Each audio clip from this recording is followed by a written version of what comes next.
इस क्लास में हम लोग एस ब्लॉक एलिमेंट को कंटिन्यू कर रहे हैं। हम लोग देख रहे थे आयोनाइजेशन एनर्जी। देखो आयोनाइजेशन एनर्जी के बारे में थोड़ा सा पहले बता देते हैं एक बार फिर से, ठीक है।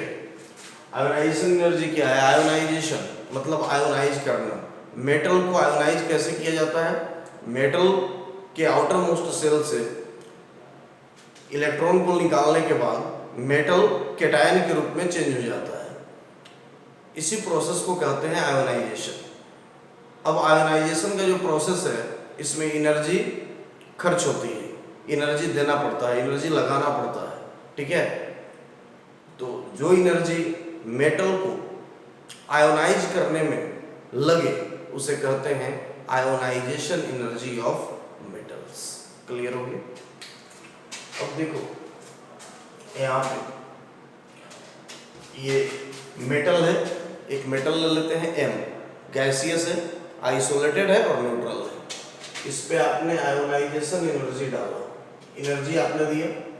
अब ये चेंज होता है M प्लस गैसियस में, ठीक है, और एक इलेक्ट्रॉन यहाँ से निकल गया। बहुत सारे मेटल है जहाँ दो इलेक्ट्रॉन भी आउटर मोस्ट शेल में होते हैं और दोनों इलेक्ट्रॉन आपको निकालने हैं। तब याद रखना, पहले एक इलेक्ट्रॉन निकलेगा फिर दूसरा इलेक्ट्रॉन निकलेगा, एक एक करके इलेक्ट्रॉन का लॉस होता है मेटल से। तो अब यहाँ से एक इलेक्ट्रॉन लॉस हो गया तो M प्लस हो गया। अब इस M प्लस गैसियस से आयोनाइजेशन एनर्जी आप डालोगे तो ये M प्लस 2 गैसियस हो जाएगा प्लस इलेक्ट्रॉन। फर्दर अगर आप चाहो तो यहाँ से एक और इलेक्ट्रॉन निकाल सकते हो। कुछ मेटल्स ऐसे भी हैं यहाँ से 3 इलेक्ट्रॉन निकल जाते हैं, निकाले जाते हैं 3 इलेक्ट्रॉन। ऐसे केस में M प्लस 2 पर फर्दर आयोनाइजेशन एनर्जी डालोगे तो ये M प्लस 3 गैसियस होगा और एक इलेक्ट्रॉन यहाँ से क्या होगा? लॉस होगा। क्लियर हो गया? देख लो आप, ठीक है। तो यहाँ पे ये न्यूट्रल मेटल एटम है, यहाँ से पहली बार इलेक्ट्रॉन निकालोगे तो इस आयोनाइजेशन एनर्जी को बोलेंगे I1 यानी I फर्स्ट आयोनाइजेशन एनर्जी, यहाँ I2 सेकेंड आयोनाइजेशन एनर्जी और यहाँ I3 third ionization energy. Clear हो गया? इन जनरल जो आयोनाइजेशन एनर्जी में रिलेशन होता है, याद रखना सामान्य रूप से वो रिलेशन ये होता है कि I third greater than I second greater than IE2। आप जानते हो आयोनाइजेशन एनर्जी को आयोनाइजेशन एंथैल्पी और आयोनाइजेशन पोटेंशियल भी कहा जाता है। अगर हमसे कोई पूछे unit of ionization energy, ionization energy की यूनिट क्या है, तो याद रखना electron volt per atom, electron volt per atom या फिर जूल पर एटम, ठीक है। इलेक्ट्रॉन वोल्ट पर एटम या फिर जूल पर एटम। क्लियर? ये दोनों यूनिट सामान्य रूप से यूज होता है। और भी बहुत सारे यूनिट हो सकते हैं, कैलोरी में हो सकता है, किलो जूल में हो सकता है, ठीक है। लेकिन किलो जूल होगा तो फिर मोल लेना पड़ेगा आपको, ठीक है। लेकिन generally electron volt per atom और जूल पर एटम इसका यूनिट होता है।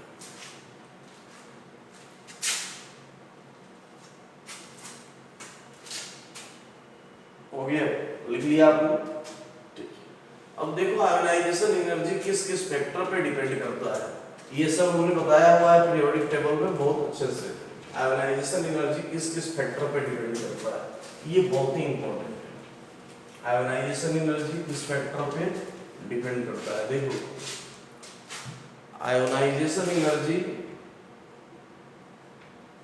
इनवर्सली प्रोपोर्शनल होता है एटॉमिक रेडियस के या एटॉमिक साइज के, ठीक है। डायरेक्टली प्रोपोर्शनल होता है इफेक्टिव न्यूक्लियर चार्ज के, और डायरेक्टली प्रोपोर्शनल होता है स्टेबिलिटी ऑफ सबसेल के, स्टेबिलिटी ऑफ सब सेल्स और सब ऑर्बिट। याद रखना ये 4 फैक्टर है जिस पे डिपेंड करता है। एटम का रेडियस बढ़ेगा, आयोनाइजेशन एनर्जी कम होगा। रेडियस इंक्रीज करेगा, आयोनाइजेशन एनर्जी डिक्रीज करेगा, इनवर्स रिलेशन। ऐसे ही एटॉमिक साइज बढ़ेगा तो आयोनाइजेशन एनर्जी डिक्रीज करेगा। Z star effective nuclear charge, Z star क्या है? इफेक्टिव न्यूक्लियर चार्ज का वैल्यू अगर बढ़ेगा तो आयोनाइजेशन एनर्जी बढ़ता है। और फाइनली स्टेबिलिटी ऑफ सब सेल, अगर सब सेल की स्टेबिलिटी अगर ज़्यादा है तो आयोनाइजेशन एनर्जी ज़्यादा होगा। जैसे सब सेल जो आप जानते हो, हमने बताया है आपको पहले भी, फुल फील्ड जो सब सेल होते हैं, कंप्लीटली फील्ड, वो सबसे ज़्यादा स्टेबल होता है। फिर उसके बाद हाफ फील्ड और देन पार्शियल फील्ड। अब देखो यहाँ पे एग्जांपल के तौर पे एक दे देते हैं हम आपको, यहाँ अगर दिया हुआ रहेगा P6, P3 एंड P4, तो देखो यहाँ P6, P सब ऑर्बिट में कितने मैक्सिमम इलेक्ट्रॉन रह सकते हैं? मैक्सिमम इलेक्ट्रॉन P सब ऑर्बिट में रह सकते हैं आपको 6 से ज्यादा इलेक्ट्रॉन P सब ऑर्बिट में नहीं रहते। तो अगर P सब ऑर्बिट में मैक्सिमम 6 इलेक्ट्रॉन रहते हैं और 6 हैं तो ये फुलफिल्ड है। अगर 3 इलेक्ट्रॉन है यानी 6 का आधा कितना होता है? 3। अगर 3 इलेक्ट्रॉन है तो हाफ फील्ड है, और नहीं 6 है और नहीं 3 है, नहीं फुल फील्ड है और नहीं हाफ फील्ड है। तो इसके अलावा जो भी होगा इलेक्ट्रॉन 1 हो जाए, 2 हो जाए, 4 हो जाए, 5 हो जाए, तो ये क्या कहलाएगा? Partial field. ठीक है, तो इसकी स्टेबिलिटी कैसे डिसाइड करोगे आप? फुल फील्ड यानी P6, आयोनाइजेशन एनर्जी किसकी ज्यादा होगी? P6 की, फिर P3, फिर P4। स्टेबिलिटी या फिर आयोनाइजेशन एनर्जी भी चलेगा ऐसे ही, P6, P3 एंड P4। देखो क्लियर हो गया? ध्यान में रखना। ऐसे ही V के केस में भी होगा, सबसे ज्यादा D10 होगा। अगर आयोनाइजेशन एनर्जी की बात करोगे तो सबसे ज्यादा क्या हो जाएगा? D10 स्पीशीज का होगा। फिर अगर मान लो आपको D5 हो जाएगा, और इसके अलावा अगर D8 या D6 दिया रहेगा तो ये होगा, कोई भी पार्शियल होगा। देखो जनरली यही होता है, इसलिए आपको। तो अब देखो, अब नेक्स्ट में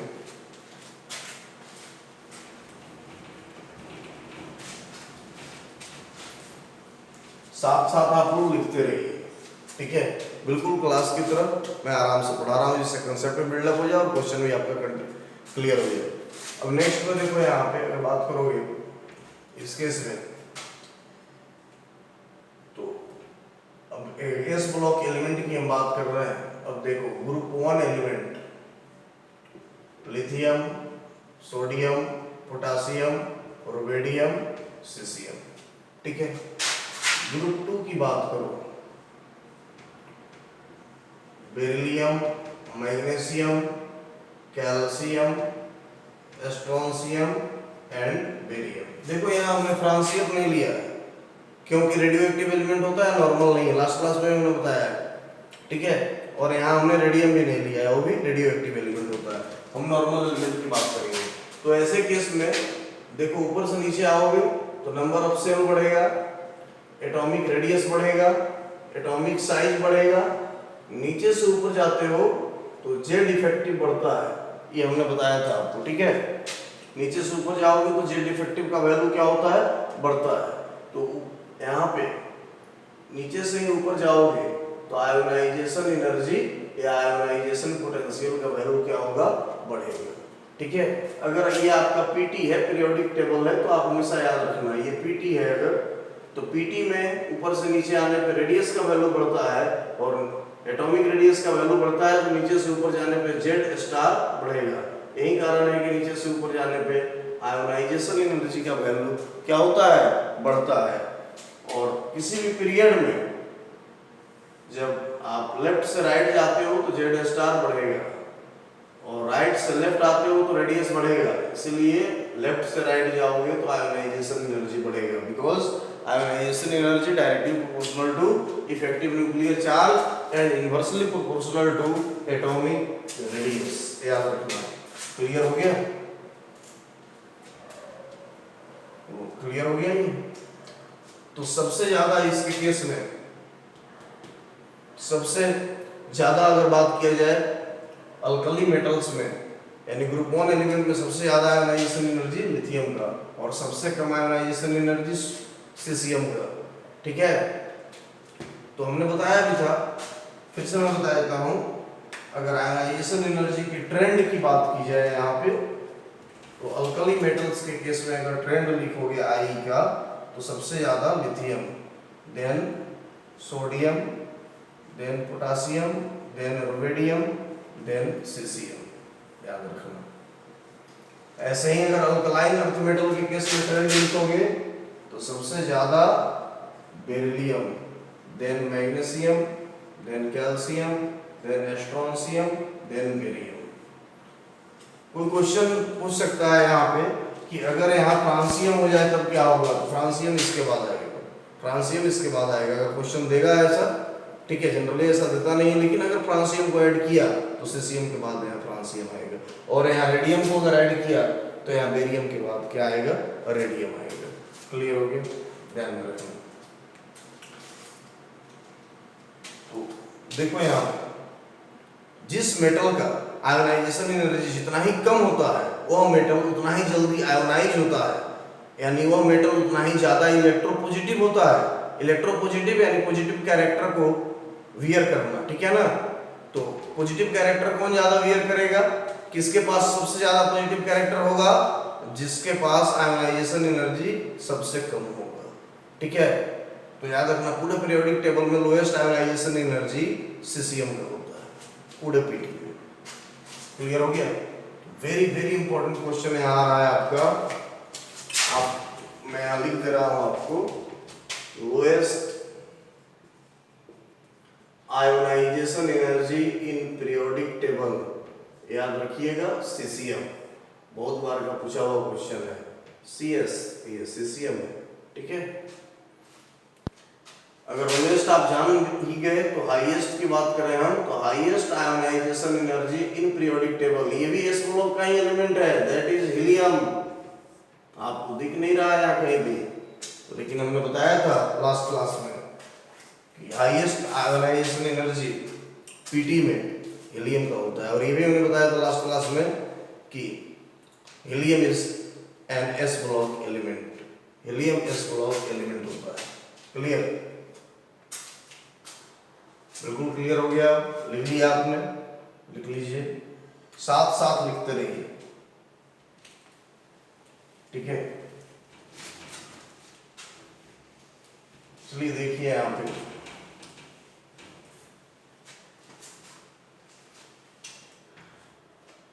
देखो अगर एटॉमिक रेडियस की बात करो तो हमने बताया था कि एटॉमिक रेडियस अल्कली मेटल्स का ज्यादा होता है अल्कलाइन अर्थ मेटल से।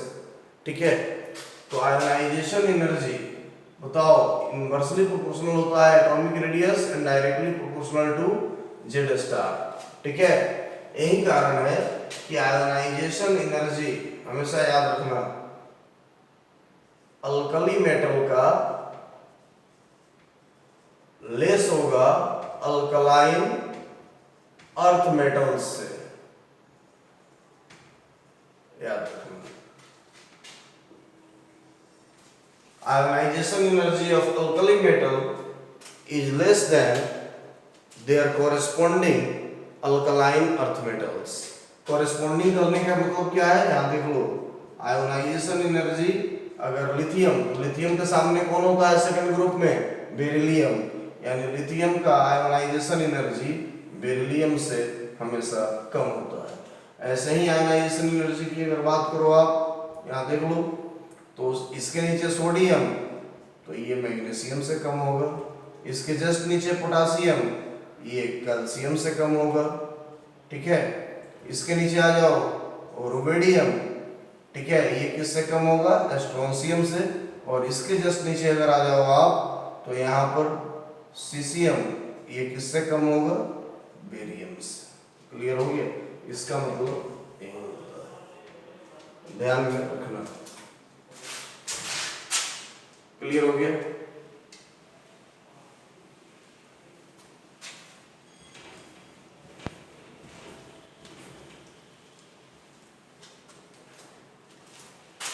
अब देखो कुछ और क्वेश्चन,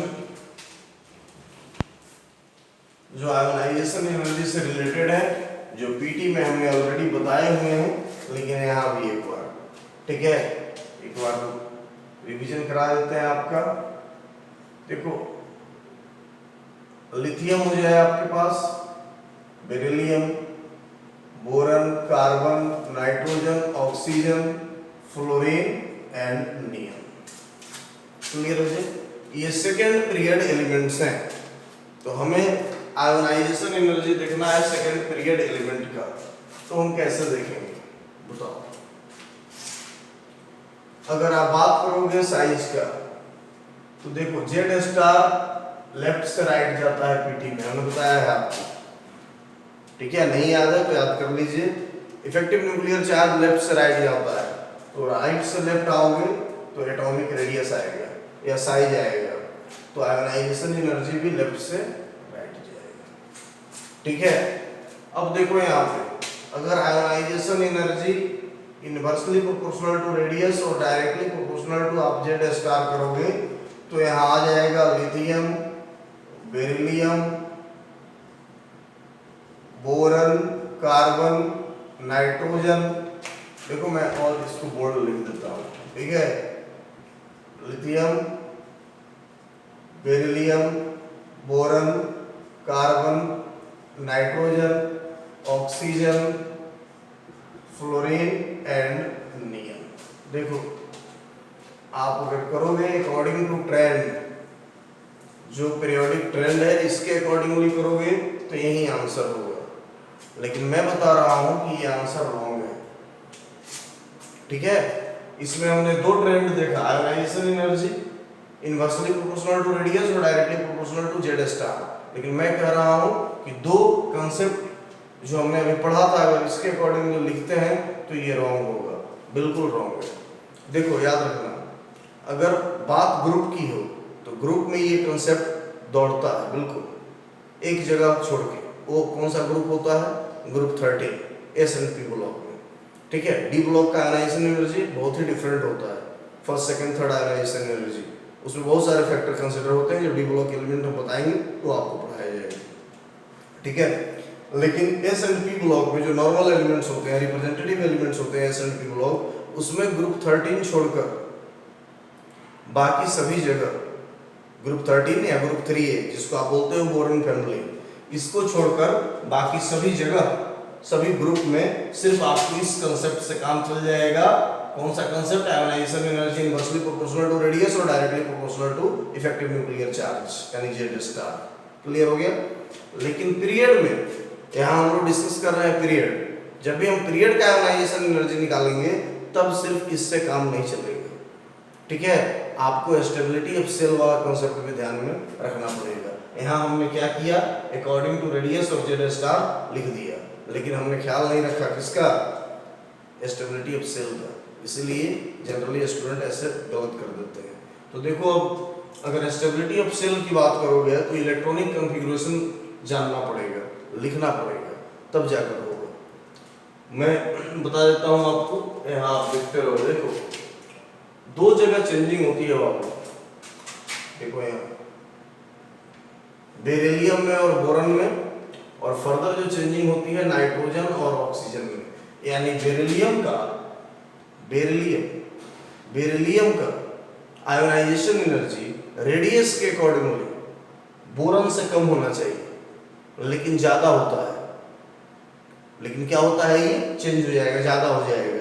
ऐसे ही नाइट्रोजन ऑक्सीजन में रेडियस के अकॉर्डिंगली ऑक्सीजन का ज्यादा होना चाहिए, नाइट्रोजन का कम, लेकिन एक्चुअल में होता क्या है, नाइट्रोजन का ज्यादा हो जाता है, ऑक्सीजन का कम हो जाता है। क्या कारण है? तो इसके लिए पहले इलेक्ट्रॉनिक कॉन्फ़िगरेशन देखो बेरिलियम की बात करो तो यहाँ 4 1s2 2s2, तो ठीक है। यहाँ देखो अगर बोरन की बात करो आप तो 5 1s2 2s2 2p1। यहाँ पे देखो यहाँ पे 2s2 फुलफिल्ड है, ये क्या लिखा है हमने 2s2, ये फुलफिल्ड सबसेल है। बेरिलियम के केस में this is fulfilled s subshell, यहाँ फुलफिल्ड है। और फुलफिल्ड क्या होता है? मोर स्टेबल होता है, ms फॉर मोर स्टेबल। और यहाँ देखो ये पार्शियल फिल्ड है, पार्शियल फील्ड p सब सेल, और पार्शियल फील्ड क्या होता है, लेस स्टेबल होता है। यही कारण है कि बेरिलियम का बोरॉन से ज्यादा आयोनाइजेशन एनर्जी होगा। ठीक है, अब देखो एक जगह और चेंज होता है, नाइट्रोजन 7 होता है, यहाँ देख लो 1s2 2s2 2p3, यहाँ देखो 2p3 यानी हाफ फील्ड p सब ऑर्बिट है। ऑक्सीजन 8 होता है atomic number, 1s2 2s2 2p4, यहाँ पर देखो इस केस में यहाँ पार्शियल फील्ड होता है, तो नाइट्रोजन हाफ फील्ड हो गया और ये क्या हो गया, पार्शियल फील्ड। तो ये half field more stable, partial field less stable, याद रखना। तो ये चेंज हो जाएगा यहाँ पे आयोनाइजेशन एनर्जी, या फिर इसी को बोलते हैं first ionization energy of second period element. तो यहाँ पर देख लो आप, यहाँ बोरॉन आ जाएगा,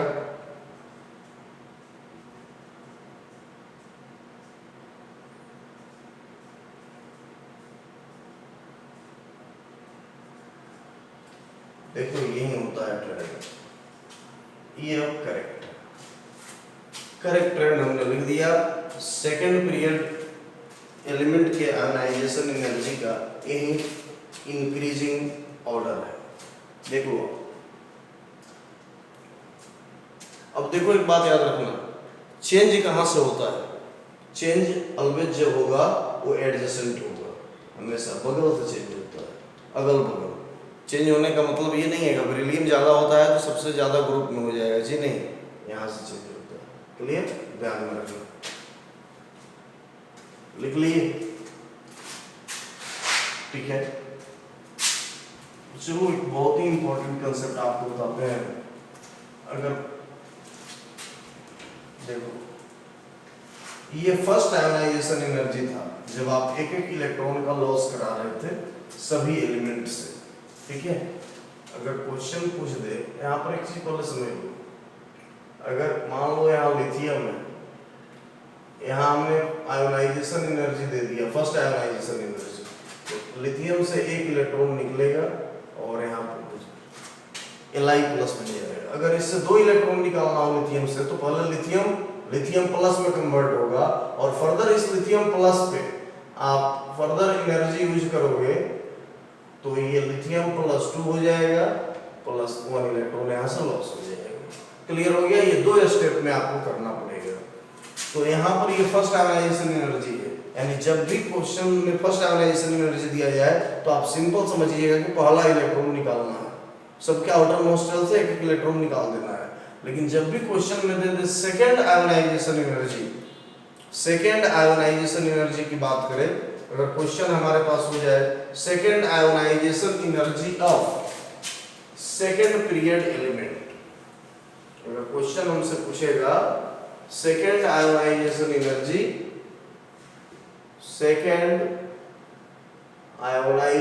एनर्जी ऑफ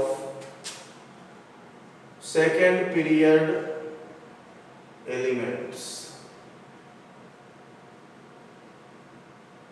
अगर ये क्वेश्चन आ जाए तो याद रखना आप इसको lithium, beryllium, boron, carbon, nitrogen, oxygen, fluorine and neon. अब आपको ऐसे नहीं सोचना, इसको सेकंड का क्या मतलब होगा, यहां से यानी Li प्लस से निकला है, B प्लस से वहां से इलेक्ट्रॉन निकला है, ठीक है। यानी अब सभी को आपको कन्वर्ट कर देना होगा, इसको Li प्लस में इसको कन्वर्ट करना होगा B plus, C plus, N plus, O plus, F plus, Ne plus. आपको अब ऐसे सोचना पड़ेगा। देखो फर्दर अगर आप यहाँ अगर बात करते हो Z इफेक्टिव का, तो लेफ्ट से राइट जाएगा, जो ट्रेंड है उसके अकॉर्डिंगली सोचो तो ये ऐसे आएगा। फर्दर इसकी बात करोगे आप तो ये ऐसे आएगा, ठीक है। एटॉमिक रेडियस, तो आयोनाइजेशन एनर्जी भी है लेफ्ट से राइट जाएगा, ठीक है। तो अगर सिर्फ 2 ट्रेंड को अगर यहाँ पर सिर्फ फॉलो करो, सिर्फ 2 कंसेप्ट रेडियस और Z इफेक्टिव को, तो इसका आयोनाइजेशन एनर्जी आप ऐसे लिखोगे,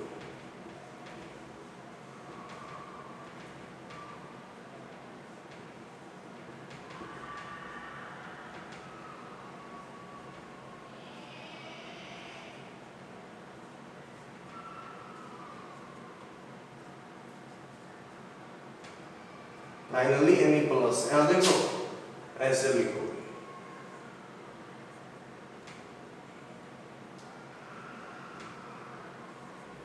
ठीक है। लेकिन ये पीरियड का एलिमेंट है, आप याद रखना, फर्दर यहाँ क्या हो जाएगा, रॉन्ग हो जाएगा। क्यों रॉन्ग हो जाएगा, जरा बात को समझो कि आखिर क्या कारण है कि यहाँ पे ये रॉन्ग हो जाएगा, ठीक है। क्योंकि ये पीरियड है, मैंने बताया है पीरियड्स में आपको कंसीडर करना पड़ेगा तीनों फैक्टर, रेडियस, जेड स्टार और साथ ही साथ स्टेबिलिटी ऑफ सेल। यहाँ हमने स्टेबिलिटी ऑफ सेल को कंसीडर नहीं किया है, स्टूडेंट ही गलती करते हैं, जो मैंने दिखा दिया नहीं है रॉन्ग है। तब आपको क्या करना पड़ेगा बताओ, देखो यहाँ पे जरा लिथियम प्लस का इलेक्ट्रॉनिक कॉन्फ़िगरेशन लिखो। लिथियम प्लस में कितने इलेक्ट्रॉन है, सिर्फ 2 इलेक्ट्रॉन। लिथियम में 3 इलेक्ट्रॉन होता है, लेकिन लिथियम प्लस हो गया तो 2 इलेक्ट्रॉन, 1s2 हो गया। देख लो, अब 2s1 नहीं होगा, 1s2। अब देखो भाई 1s2 is very stable electronic configuration, that is the electronic configuration of helium, यानी हीलियम का इलेक्ट्रॉनिक कॉन्फ़िगरेशन ये अचीव कर लिया। और हीलियम का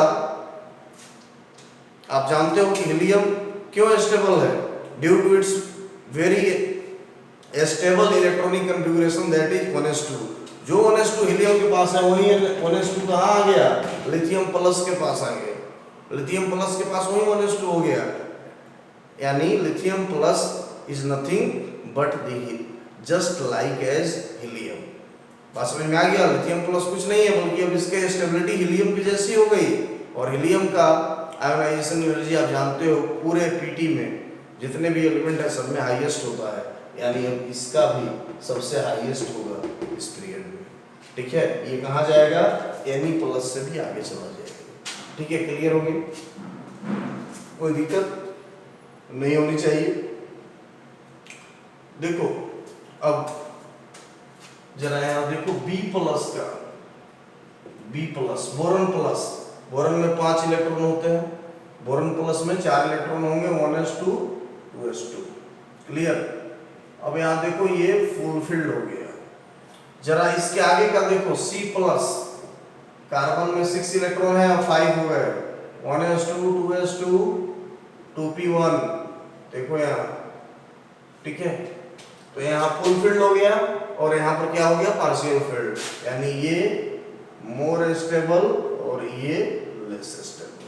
तो अब यहाँ चेंज होगा B प्लस में और C प्लस में, B प्लस ज्यादा हो जाएगा किससे, C प्लस से, ठीक है। ऐसे ही अगर बात करो आप यहाँ ऑक्सीजन प्लस और F प्लस, इसको देख लो, ये भी चेंज होगा, ठीक है। मैं यहाँ लिख देता हूँ, लिखकर आपको बताता हूँ। O प्लस है, देखो यहाँ O प्लस का आप लिखोगे, यानी O प्लस में कितने इलेक्ट्रॉन हो जाएंगे, 7 इलेक्ट्रॉन, 1s2 2s2 और 2p3, यहाँ देखो। ऐसे ही F प्लस की बात करो, इसमें 8 इलेक्ट्रॉन होंगे, 1s2 2s2 एंड 2p4। आप लोग साथ साथ लिखते चलो, बिल्कुल क्लास की तरफ, ठीक है। देखो यहाँ पर 2p3 है आपके पास, ठीक है, और ये 2p4 है, तो यहाँ ये हाफ फील्ड और ये पार्शियल फील्ड, ये मोर स्टेबल और ये लेस स्टेबल, देखिए। तो नेचुरली यहाँ भी चेंज होगा, जो चेंज यहाँ मैंने किया है, देखो ये चेंज नहीं होगा। तो अगर अब आयोनाइजेशन एनर्जी को आप करेक्ट करो, ठीक है, अब आयोनाइजेशन एनर्जी का अगर आप करेक्ट ट्रेंड लिखोगे सेकेंड पीरियड एलिमेंट का, या जो ये स्पीशीज दिया है इसका, तो यहाँ मैं लिख दे रहा हूँ ionization energy inversely proportional to radius, directly proportional to Z star, और साथ ही साथ directly proportional to stability of sub orbit या सब सेल। और ये इक्वल का साइन देके अगर हमें लिखना हो तो हम क्या लिखेंगे, बेरिलियम प्लस, उसके बाद B प्लस नहीं, अब C plus, then B plus, N plus, N plus के बाद O प्लस नहीं, अब F प्लस होगा, फिर O plus, then N plus, then क्या होगा, सबसे ज्यादा lithium plus, highest ionization energy lithium plus का यहाँ होगा, क्योंकि ये जस्ट लाइक एज किसके हो गया, हीलियम। क्लियर हो गया?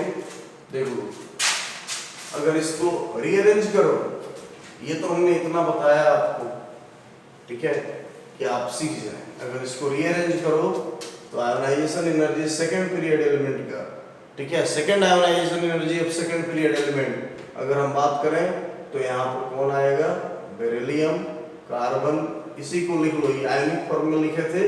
और नॉर्मल जो आपके ऑप्शंस रहेंगे वैसे रहेंगे, बेरिलियम, फिर यहाँ पे कार्बन, देन बोरन, ठीक है, बोरन के बाद nitrogen, then fluorine, then oxygen, then neon. हमेशा याद रखना एक इंपॉर्टेंट बात है, ठीक है, वो ये है कि यहाँ लिथियम का सेकेंड आयोनाइजेशन एनर्जी सबसे ज्यादा हो जाएगा। यहाँ मैं क्लियर लिख दे रहा हूँ, सेकेंड आयोनाइजेशन एनर्जी। क्वेश्चन में सेकेंड आयोनाइजेशन एनर्जी आपको मेंशन रहेगा, ठीक है, देख लो आप, वेरी इंपॉर्टेंट, बहुत ही इंपॉर्टेंट। सेम मैनर में अगर आप चाहो तो थर्ड पीरियड एलिमेंट का भी लिख सकते हो। थर्ड पीरियड एलिमेंट का वैसे ही बताओ, फर्स्ट आयोनाइजेशन एनर्जी देखो, सेकेंड पीरियड एलिमेंट जस्ट नीचे होता है थर्ड पीरियड एलिमेंट। जैसे फर्स्ट पीरियड में आप सेकेंड पीरियड एलिमेंट को आपने लिखा, अरेंज किया, सेकेंड पीरियड एलिमेंट को आपने अरेंज किया, कैसे अरेंज किया आपने सेकेंड पीरियड एलिमेंट को? कहां से कहां तक? लिथियम से लेके और नियन तक। वैसे ही आप चाहो तो थर्ड पीरियड एलिमेंट को भी अरेंज कर सकते हो। जैसे देखो क्वेश्चन पूछ देगा, sodium, magnesium, aluminium, silicon, phosphorus, sulphur, chlorine and argon. देखो ये क्वेश्चन पूछ देगा आपको, तो इसका अगर फर्स्ट आयोनाइजेशन एनर्जी आप सेम लिखना है। देखो सोडियम के ऊपर जस्ट कौन था तुम्हारे पास, बताओ? लिथियम। मैग्नीशियम के ऊपर कौन था? बेरिलियम। ऐसे ही सेम मैनर में अरेंज करना है। अगर आयोनाइजेशन एनर्जी पूछे या फर्स्ट आयोनाइजेशन एनर्जी पूछ दिया, अगर सिंपल इसका आयोनाइजेशन एनर्जी पूछेगा तो आपको समझना है इसमें कुछ मेंशन नहीं किया हुआ है तो फर्स्ट आयोनाइजेशन एनर्जी। अब जस्ट याद करो, अगर सेकेंड पीरियड होता तो कैसे क्या लिखते हैं? यहाँ पे क्या सिखाया था हमने? सबसे पहले किसको लिखना है? लिथियम। तो यहाँ पर लिखेंगे लिथियम के नीचे होता है थर्ड पीरियड में सोडियम। अब देखो वहां पर और क्या लिखते? लिथियम के बाद बेरिलियम और बोरन में कौन लिखते? करेक्ट बताओ?